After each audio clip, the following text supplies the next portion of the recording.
Movie के शुरुआत में अंतरिक्ष में एक बड़ा स्पेसशिप दिखाया जाता है जो पृथ्वी से किसी दूसरे ग्रह पर संसाधन इकट्ठा करने के लिए जा रहा था। शिप के अंदर सारे एस्ट्रोनॉट्स यात्री अपने हाइबरनेशन पॉड्स में सो रहे थे। शिप ऑटो पायलट पर अपनी मंजिल की ओर जा रहा था, लेकिन तभी रास्ते में कुछ उल्कापिंड शिप से आकर टकरा जाते हैं, जिससे शिप बुरी तरह डैमेज हो जाता है और अब शिप का बैलेंस भी बिगड़ने लगता है।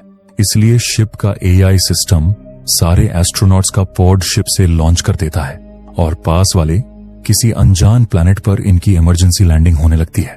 उसी एक पॉड में हम एंडी नामक आदमी को देखते हैं जो इस हादसे से नींद से जाग जाता है, लेकिन वो घबरा जाता है क्योंकि उसे कुछ पता ही नहीं था कि हुआ क्या है।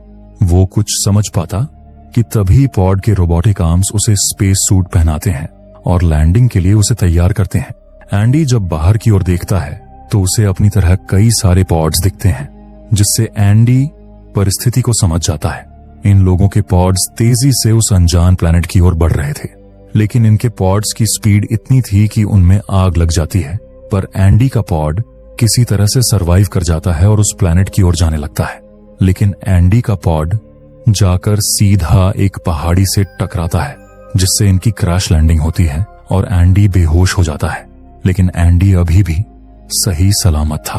उसे जब होश आता है तो वो देखता है कि उसके आसपास कोई दूसरा पॉड नहीं है, जिससे एंडी को घबराहट होने लगती है। तभी उसके सूट का एआई, जिसका नाम लियोनार्ड होता है, वो एंडी को पॉड से बाहर निकलने को कहता है, क्योंकि क्रैश लैंडिंग से इनके पॉड में खराबी आ गई थी। एंडी बाहर निकलने के लिए पॉड का गेट खोलने लगता है, लेकिन किसी वजह से पॉड का गेट लॉक हो गया था, जो एंडी के कई कोशिश करने के बाद भी नहीं खुलता।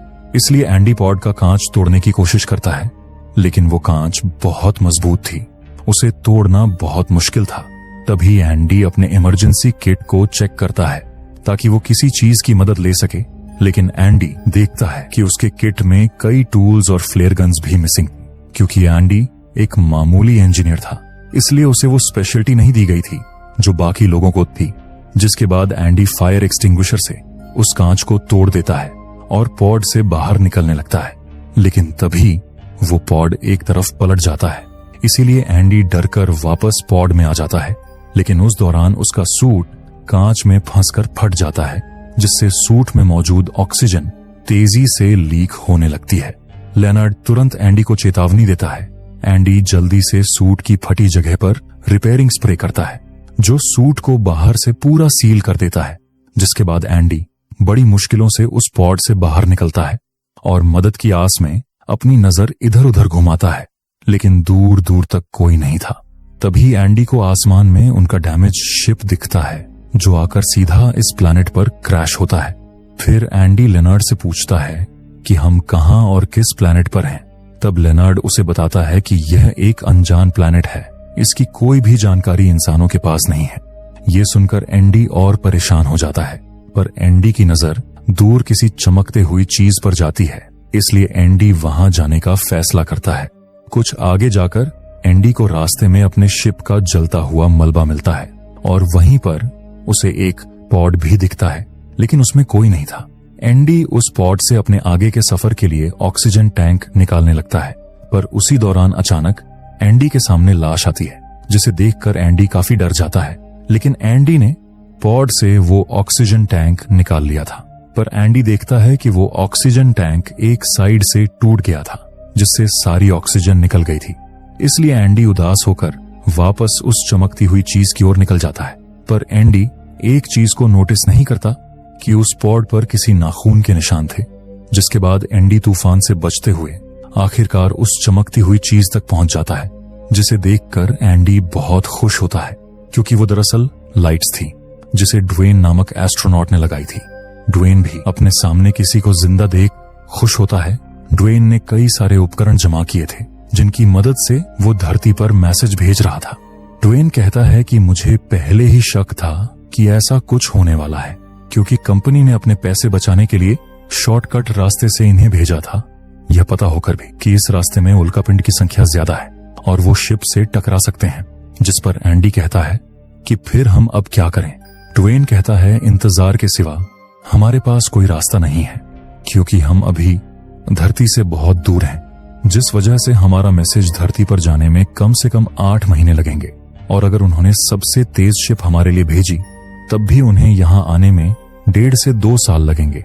पर एंडी का कहना था कि हम इतने साल इस प्लैनेट पर बिना खाए पिए कैसे जिंदा रहेंगे, जिस पर ड्वेन कहता है कि अगर हमें जिंदा रहना है तो हमें सरवाइव करना होगा, चाहे हमें प्यास बुझाने के लिए यूरिन पीना पड़े, नहीं तो मरे हुए लोगों का मांस खाना पड़े। शिप में हमें ऐसी कई चीजें मिलेंगी जिससे हम आसानी से सरवाइव कर सकेंगे। पर एंडी ये सब सोचकर ही परेशान हो जाता है। तब ड्वेन उसे मोटिवेट करता है, जिससे एंडी में भी हिम्मत आती है। पर तभी एंडी के पैर से लाइट्स का कनेक्शन निकल जाता है, जिसे एंडी ठीक ही कर रहा था कि तभी पीछे से कोई चीज आकर ड्वेन को ले जाती है और एंडी को पता भी नहीं चलता। बेचारा ड्वेन सर्वाइव करने की पूरी प्लानिंग करके बैठा था। एंडी जब पीछे मुड़ता है तो उसे ड्वेन कहीं भी नहीं दिखता। एंडी को लगता है कि ड्वेन कहीं पास में चला गया होगा। एंडी देखता है कि धरती पर भेजने के लिए मैसेज तैयार हो गया था, इसलिए एंडी बिना वक्त गवाए मैसेज भेज देता है। तभी लियोनार्ड उसे वार्न करता है कि उसकी ऑक्सीजन लो है, उसे जल्द ही ऑक्सीजन का इंतजाम करना होगा।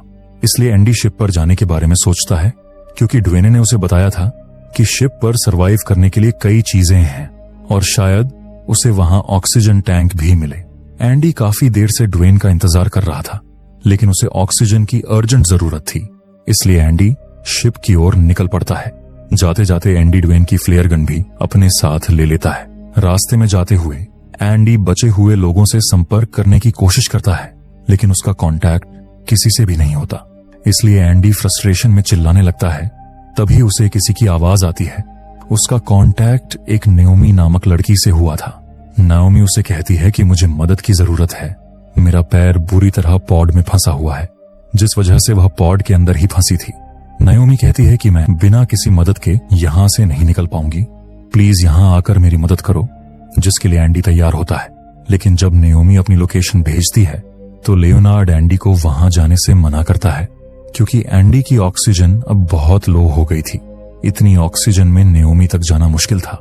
लियोनार्ड एंडी से कहता है कि तुम्हें अपनी जान बचाने के लिए पहले शिप पर जाना चाहिए। एंडी नाओमी से माफी मांगते हुए कहता है कि मेरे पास ऑक्सीजन बहुत कम है, तुम्हें तो मैं बचा लूंगा लेकिन मैं खुद मर जाऊंगा, जिस पर नाओमी उसे बचाने के लिए एंडी से रिक्वेस्ट करती है। नाओमी कहती है कि मेरे पास एस्ट्रो ऑक्सीजन टैंक है जिससे तुम बच सकते हो। इसलिए एंडी नाओमी की बात मान जाता है और उसकी लोकेशन की तरफ बढ़ने लगता है, जहां अब रात हो गई थी। और एंडी नाओमी से बात करते हुए आगे बढ़ रहा था, लेकिन अचानक एंडी को महसूस होता है कि जैसे कोई उसके आसपास हो। एंडी तुरंत लियोनार्ड को स्कैनिंग करके चेक करने को कहता है, लेकिन लियोनार्ड के पास यह फीचर नहीं था, जिस पर नाओमी कहती है कि यह एआई बहुत पुराना है, कंपनी ने पैसे बचाने के लिए एआई भी पुराना दिया हुआ है। लेकिन एंडी अपना वहम समझकर आगे बढ़ने लगता है, पर उसे रास्ते में भी ऐसा लग रहा था कि उसके अलावा कोई और भी यहाँ है। तभी एंडी की नजर नीचे कुछ छोटे होल्स पर जाती है, पर जब एंडी उन छोटे होल्स का पीछा करता है तो वह एक बड़े गड्ढे के पास पहुंच जाता है, जिसमें मकड़ी की तरह जाले भी थे। उसे देखकर एंडी बहुत डर जाता है और तुरंत वहां से जाने लगता है। एंडी नाओमी से कहता है कि यहाँ पर शायद कोई स्पाइडर जैसा एलियन भी है। नाओमी उसे कहीं पर भी रुकने से मना करती है और आगे बढ़ने को कहती है, पर कुछ आगे जाते ही एंडी को फिर से कुछ महसूस होने लगता है। अब तो उसे कुछ अजीबोगरीब आवाज भी सुनाई दे रही थी। एंडी को वहां हर जगह जाली दिखाई दे रही थी, जिससे एंडी और भी डर जाता है। तभी उसके आगे से कोई चीज भागती हुई जाती है, जिसे देखते ही एंडी अपनी लाइट्स ऑफ करके छुप जाता है। तभी नाओमी चौंकते हुए कहती है कि मैं अपने स्कैनर में देख पा रही हूँ कि कुछ टीम के लोग तुम्हारे ओर बढ़ रहे हैं। नाओमी उन लोगों में लगे ट्रैकर के जरिए उन्हें देख पा रही थी। नाओमी कहती है कि वो लोग तुम्हारे ठीक सामने हैं, पर वो कोई भी रिस्पॉन्स नहीं दे रहे हैं। लेकिन एंडी उन्हें देख नहीं पा रहा था, इसलिए वो लियोनार्ड को उन ट्रैकर्स से लिंक होने के लिए कहता है। लिंक होते ही एंडी देखता है कि वो ट्रैकर्स उसके 100 मीटर के अंदर थे। पर तभी नाओमी एंडी को तुरंत वहां से भागने को कहती है, क्योंकि वो लोग मरे हुए थे, जिसका मतलब वहां पर उनके टीम के लोग नहीं कोई और चीज थी। पर उस चीज को देखने की आग एंडी के अंदर लग चुकी थी, इसलिए एंडी उस फ्लेयर गन को ऊपर फायर करता है ताकि वह उसके उजाले में वह चीज को देख सके। पर उसे देखते ही एंडी की फटकर 4 हो जाती है, क्योंकि वह एक एलियन क्रिएचर था। मतलब इस एलियन ने इनके टीम के लोगों को ट्रैकर्स के साथ खा लिया था। उसे देखते ही एंडी उल्टे पैर भागने लगता है। वह क्रीचर भी उसके पीछे आता है, लेकिन एंडी भागते हुए पहाड़ के दरार में गिर जाता है। एंडी सोचता है कि वह बच गया, लेकिन वह क्रीचर ऊपर से एंडी पर हमला कर रहा था। एंडी किसी तरह बचते हुए भागने लगता है और भागते भागते सीधा पहाड़ी से नीचे गिर जाता है। लेकिन नीचे बर्फ होने के कारण उसे ज्यादा चोट नहीं आती, पर अब उस क्रीचर से एंडी का पीछा छूट गया था। तभी लियोनार्ड एंडी को वार्न करता है, तुम्हारा ऑक्सीजन लीक हो रहा है। तब एंडी देखता है कि पहाड़ी से गिरने से उसका सूट फट गया था। वह तुरंत उस स्प्रे से सूट को रिपेयर करता है, लेकिन अब उसका स्प्रे भी खत्म हो चुका था, इसलिए उसे अब अपने सूट का ख्याल रखना था। नाओमी पूछती है कि हुआ क्या है। तब एंडी उसे सारी बात बताने लगता है। तभी ड्वेन इनसे जुड़ जाता है और मदद के लिए एंडी को बुलाने लगता है, क्योंकि ड्वेन उन क्रीचर से लड़ रहा था और उसे एंडी की मदद चाहिए थी। नाओमी भी एंडी को ड्वेन की मदद करने को कहती है, क्योंकि ड्वेन की लोकेशन एंडी से बहुत पास थी। लेकिन एंडी जाने से साफ मना कर देता है, क्योंकि एंडी उस क्रीचर से बहुत डरा हुआ था। पर नाओमी उसे बताती है कि ड्वेन तुम्हें ऑक्सीजन दे सकता है, उसके पास अब भी बहुत ऑक्सीजन बचा है। इसीलिए आखिरकार एंडी मान जाता है। लेकिन पहाड़ी से गिरने से एंडी का जीपीएस खराब हो चुका था, जिस वजह से नाओमी एंडी को गाइड करती है कि उसे कहां जाना है। फिर एंडी भागते हुए ड्वेन के लोकेशन पर पहुंच जाता है, लेकिन उसे ड्वेन कहीं भी नहीं दिखता।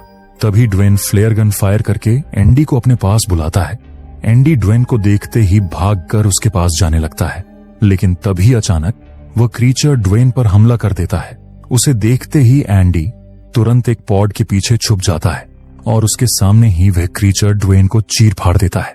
ये देखकर एंडी पूरा कांप गया था, लेकिन इसी बीच एक दूसरे क्रीचर को एंडी के छुपे होने की भनक लग जाती है और अब वह एंडी की ओर बढ़ने लगता है।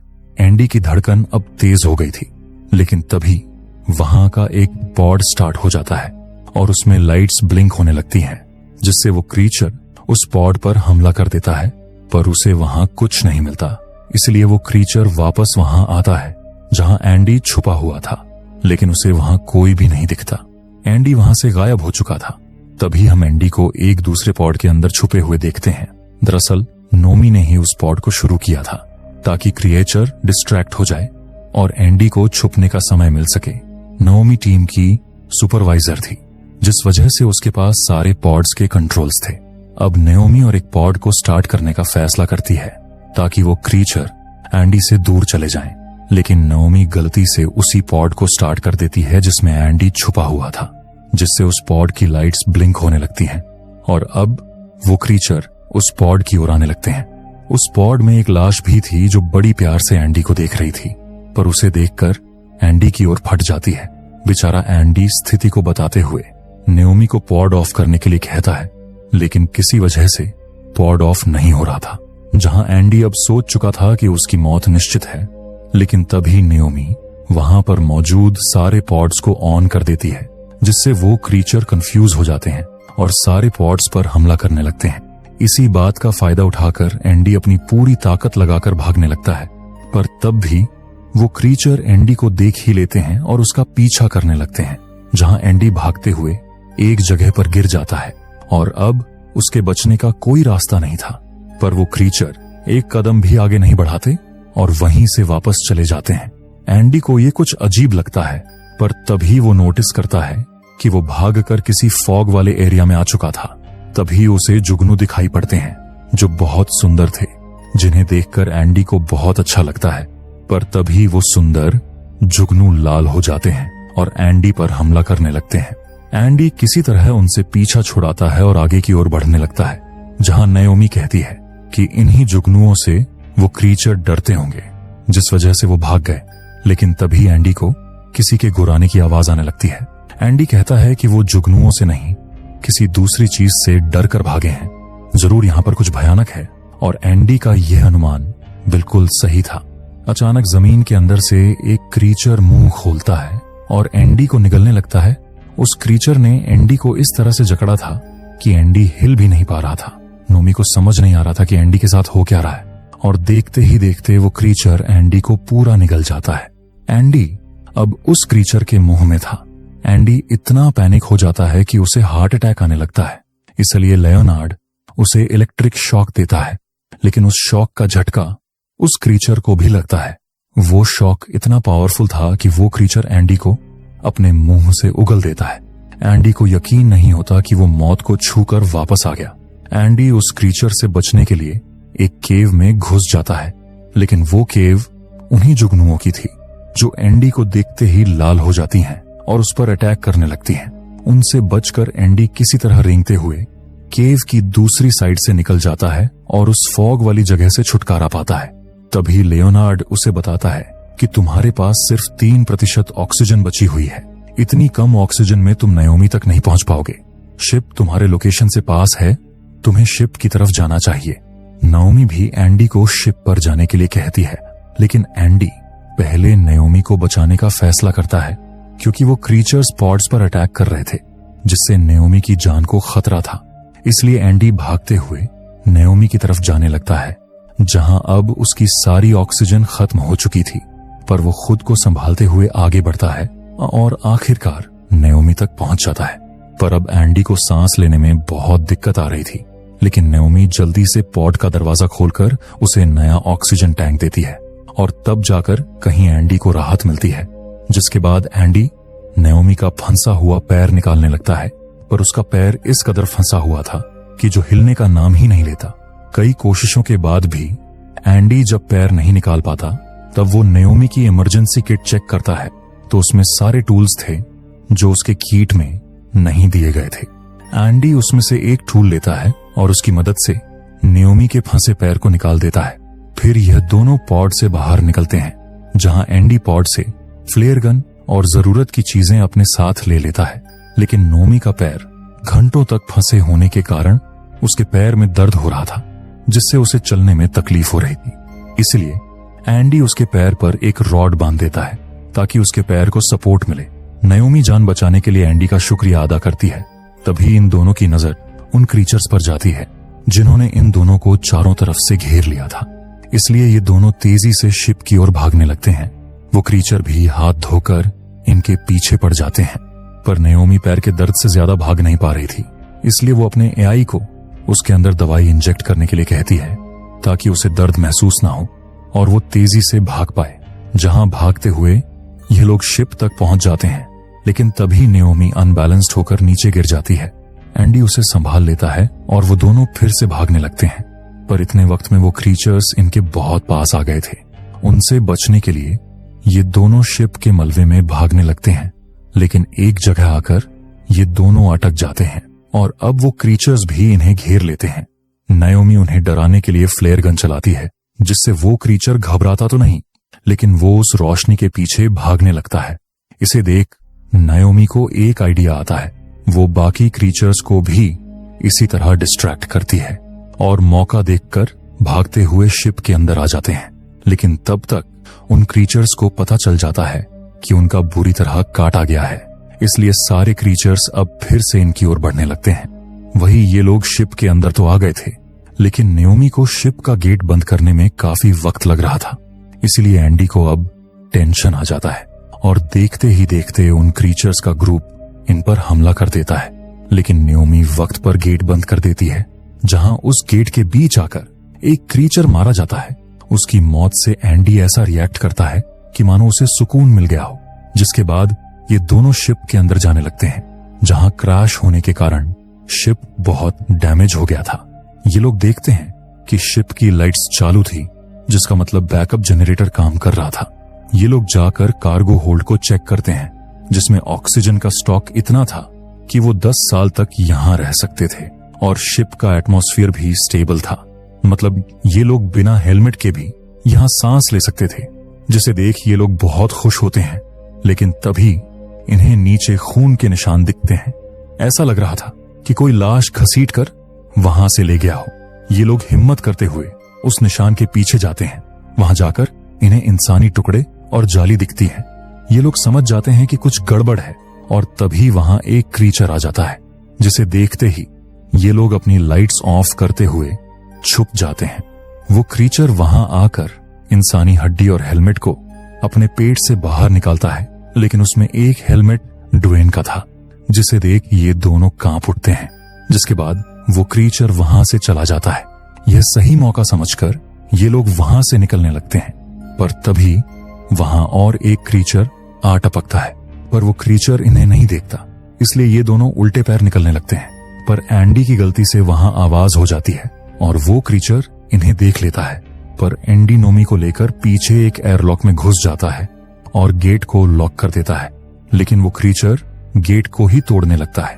इसलिए एंडी एयरलॉक के दूसरी तरफ कार्गो बे वाले गेट को खोलने की कोशिश करता है, लेकिन नोमी कहती है कि उल्टा हम यहां फंस चुके हैं, ये गेट हम अंदर से खोल नहीं सकते। इस गेट को खोलने का बटन बाहर है, मतलब जहां वो क्रीचर था उस क्रीचर ने अब इनका गेट लगभग तोड़ ही दिया था। अब ये लोग चाहकर भी कुछ नहीं कर सकते थे। ये दोनों हार मानकर मौत का इंतजार करते हुए बैठ जाते हैं। तब एंडी अपनी फैमिली को याद करने लगता है। एंडी बताता है कि उसकी फैमिली कार एक्सीडेंट में मारी गई थी, जिसका जिम्मेदार एंडी खुद को मानता था, क्योंकि तब वो खुद गाड़ी चला रहा था। पर नाओमी उसे कहती है कि तुम खुद को दोषी समझना बंद करो। आज अगर मैं जिंदा हूं तो सिर्फ तुम्हारे वजह से। तुम एक बहुत अच्छे इंसान हो। फिर ये दोनों इमोशनल होकर गले लगाते हैं और एक दूसरे को अलविदा करते हैं। वो क्रीचर उस गेट को तोड़ने ही वाला था, लेकिन तभी नाओमी को एंडी के सूट पर चिपका हुआ जुगनुओं का ग्रुप दिखता है, जो केव से निकलने के वक्त उसके पीछे फंस गया होगा।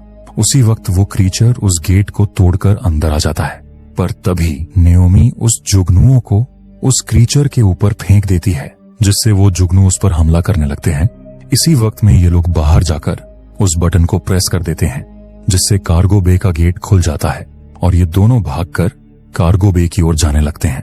लेकिन ये आगे जा नहीं पाते, क्योंकि ये लोग ऊंचाई पर थे। इसलिए एंडी उस क्रीचर के आने से पहले गेट को बंद करने लगता है, लेकिन किसी कारण गेट बंद नहीं होता और ये दोनों उस क्रीचर के साथ नीचे गिर जाते हैं, जहां वो क्रीचर अब इनके सामने ही खड़ा था।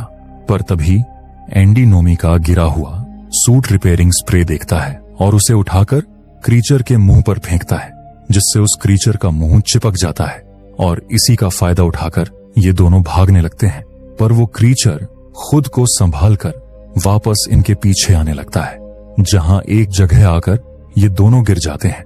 लेकिन एंडी की जान बचाने के लिए नाओमी उस क्रीचर को अपने पीछे लाने लगती है। नाओमी कहती है कि हमें इसे मारना ही होगा। मैं इसका ध्यान भटकाती हूँ, तब तक तुम इसे मारने का कोई तरीका ढूंढो। तभी एंडी वहां कुछ पॉड्स को देखता है जो बिल्कुल सही सलामत थे। उन्हें देखकर एंडी को एक आइडिया आता है। वो चढ़कर सबसे टॉप पर लगे हुए पॉड के पास जाता है। दरअसल एंडी पॉड को उस क्रीचर पर क्रैश करके उसे मारना चाहता था। एंडी नाओमी को भी अपना प्लान बताता है, लेकिन वही नाओमी बड़ी मुश्किल से बचते हुए भाग रही थी। इसलिए नाओमी एंडी को कार्गो बे की सारी लाइट्स ऑफ करने को कहती है, क्योंकि वो क्रीचर अंधेरे में ठीक से देख नहीं पाता था। पर तभी एक जगह आकर वो क्रीचर नाओमी पर वार करता है और अब वो क्रीचर उसकी ओर आने लगता है। लेकिन उसी वक्त एंडी सारी लाइट्स को ऑफ कर देता है, जिससे वो क्रीचर ठीक से देख नहीं पाता। पर वो नाओमी की तरफ ही बढ़ रहा था, जिससे नाओमी बहुत डर जाती है। लेकिन तभी उसकी नजर ऊपर रखे बॉक्स पर जाती है, जो नीचे से टूटा हुआ था। नाओमी क्रीचर के आने से पहले उस बॉक्स में चली जाती है जहां वो बाल बाल बची थी। वही एंडी उस पॉड को स्टार्ट करने लगता है ताकि वो उसे क्रीचर पर लॉन्च कर सके। लेकिन एंडी देखता है कि पावर कट होने के कारण पॉड स्टार्ट नहीं हो रहा था। इसलिए एंडी फिर से पावर को शुरू करने का सोचता है, लेकिन लेनर्ड उसे बताता है कि इसे चालू होने में 15 मिनट का वक्त लग सकता है। पर इतना वक्त एंडी के पास नहीं था, जिस पर लेनर्ड कहता है कि तुम अपने सूट के बैटरी से इसे शुरू कर सकते हो, लेकिन इसके लिए तुम्हें पॉड के अंदर बैठना होगा। मतलब एंडी को उस पॉड में बैठकर ही उसे क्रीचर पर क्रैश करना होगा, जिसमें उसकी जान भी जा सकती थी। लेकिन वो इसके लिए मान जाता है और पॉड में बैठकर अपना सूट पॉड से कनेक्ट करता है। जहां अब पॉड लॉन्च होने के लिए तैयार था, तभी हम नाओमी को देखते हैं, जो अपने ऊपर लाइट्स को लगाकर उस क्रीचर को अपने पीछे ला रही थी ताकि एंडी उस पर पोड क्रैश कर सके। जहां एंडी सही मौका देखकर अपने पोड को लॉन्च कर देता है। उस वक्त एंडी को वो पल याद आता है जहां कार एक्सीडेंट में उसने अपनी फैमिली को खोया था। फिर हम देखते हैं वो पॉड जाकर सीधा उस क्रीचर पर क्रैश होता है, जिससे वो क्रीचर मारा जाता है और नाओमी दूर जाकर गिरती है लेकिन नेओमी देखती है कि एंडी उस पॉड के अंदर था। नोमी जाकर उसे संभालती है, लेकिन एंडी अब आंखें नहीं खोलता है। नोमी एंडी की मौत पर रोने लगती है, पर तभी एंडी अपनी आंखें खोलता है। दरअसल वो सिर्फ बेहोश हुआ था। उसे जिंदा देख नोमी बहुत खुश होती है, जिसके बाद ये लोग देखते हैं कि अब सुबह हो गई थी। एंडी कहता है कि ड्वेन के बनाए हुए मशीन से मैंने धरती पर मैसेज भेज दिया था। कुछ सालों में रेस्क्यू टीम यहाँ आ जाएगी, तब तक इन्हें यहाँ सरवाइव करना है। और इसी सीन के साथ मूवी खत्म होती है। अगर आपको ये मूवी पसंद आई है तो वीडियो को लाइक करके चैनल को सब्सक्राइब कर देना, और वीडियो कैसे लगा कमेंट में भी बता देना। हम मिलते हैं ऐसे ही किसी इंटरेस्टिंग मूवी के साथ। तब तक के लिए बाय बाय।